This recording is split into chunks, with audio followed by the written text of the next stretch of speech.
Assalamualaikum warahmatullahi wabarakatuh. Alhamdulillahirrahmanirrahim. Assalatu wassalamu ala asrafil anbiya'i wal mursalin Sayyidina wa maulana Muhammadin wa ala alihi wa sahbihi ajma'in, amma ba'du.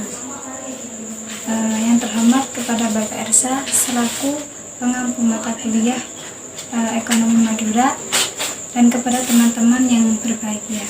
Di sini saya perwakilan dari kelompok Sumeneb akan menjelaskan mengenai APBD dan PAD yang ada di Sumeneb. Langsung saja. Yang pertama yaitu APBD. Kepanjangan dari APBD sendiri yaitu Anggaran Pendapatan dan Belanja Daerah.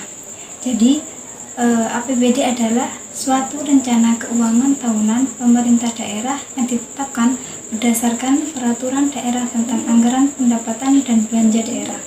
Jadi bisa kita simpulkan bahwa APBD itu suatu rancangan keuangan pemerintahan daerah yang sudah ditetapkan setiap tahunnya. Lanjut untuk jenis-jenis APBD. Nah, jenis-jenis APBD di sini ada 3. Yang pertama, pendapatan asli daerah PAD. Yang kedua, dana perimbangan. Yang ketiga, lain-lain pendapatan daerah yang sah.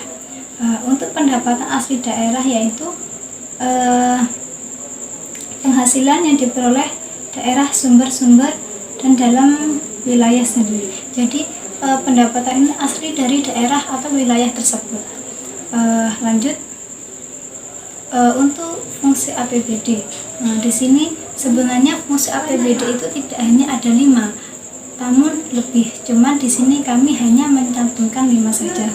Yang pertama ada fungsi otorisasi, yang kedua ada fungsi perencanaan, yang ketiga ada fungsi pengawasan, yang keempat ada fungsi distribusi, yang kelima ada fungsi stabilisasi.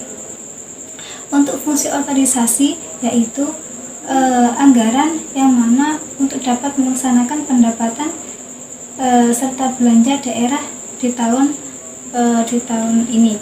Jadi fungsi otorisasi itu intinya bagaimana anggaran tersebut bisa dibelanjakan. Terus untuk yang kedua fungsi perencanaan. Fungsi perencanaan yaitu anggaran daerah tersebut menjadi pedoman bagi manajemen di dalam merencanakan suatu kegiatan pada tahun yang bersangkutan. Jadi bagaimana manajemennya untuk anggaran tersebut bisa terlaksana. Yang ketiga yaitu fungsi pengawasan. Fungsi pengawasan itu bagaimana anggaran tersebut bisa terlaksana kepada wilayah tersebut. Untuk fungsi distribusi yaitu anggaran untuk pada rasa keadilan dan juga keputusan. Jadi untuk mengatasi bagaimana keputusan anggaran tersebut. Terus untuk fungsi stabilisasi yaitu alat untuk keseimbangan fundamental perekonomian suatu daerah. Jadi bagaimana keseimbangan fundamental tersebut pada daerah itu. Lanjut, di sini ada tabel yaitu mengenai tentang APBD anggaran 2019 dan 2018. Di sini sudah tertera ya.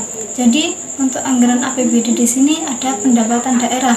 Nah, pendapatan daerah di sini itu ada 3. Yang pertama pendapatan asli daerah yang isinya mengenai hasil pajak daerah, ada hasil retribusi daerah, bisa dibaca sendiri nanti.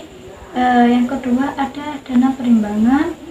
Nah, yang isinya ini ada bagi hasil pajak atau bagi hasil bukan pajak, nanti bisa dibaca sendiri. Yang ketiga yaitu lain-lain pendapatan daerah yang sah. Lanjut, ada juga di sini belanja daerah. Nah, belanja daerah di sini cuman hanya ada 2. Yang pertama belanja tidak langsung. Untuk isinya itu bisa ada belanja pegawai, ada belanja hibah, dan nanti bisa dibaca sendiri. Yang kedua itu ada belanja langsung. Lanjut. Yang ketiga itu ada pembiayaan. Di sini pembiayaannya itu ada 2. Yang pertama penerimaan pembiayaan daerah, yang kedua pengeluaran pembiayaan daerah. Nah, ini sama ya. Ini yang APBD yang tahun 2018. Nanti bisa dibaca sendiri di PPT-nya. Lanjut, ini mengenai tabel PAD. Ini di sini kami hanya mengambil pada banknya saja. Ini dari bulan Januari sampai Desember. Ini ada giro, ada deposito, ada tabungan. Terus untuk jumlah totalnya ini bisa dilihat. Lanjut ya. Jadi dari semua ini kesimpulannya bahwa pendapatan daerah yang berdasarkan analisis sumber pendapatan asli daerah atau PAD ini kita hanya mengambil di tahun 2017 di Kabupaten Sumeneb sudah ada sebesar ini ya, bisa dilihat. Terus lanjut untuk sumber PAD-nya itu didukung oleh dana alokasi daerah atau DAU dan dana alokasi khusus. Lanjut serta bagi hasil pajak yang biasanya disebut dana perimbangan ditambah pendapatan asli daerah atau PAD. Terus serta ditambah penerimaan daerah yang sah. Besarnya realisasi agar tercapai maka perlu perencanaan yang baik. Mungkin itu saja dari kami. Mohon maaf bila ada kekurangan, kurang lebihnya. Wassalamualaikum warahmatullahi wabarakatuh.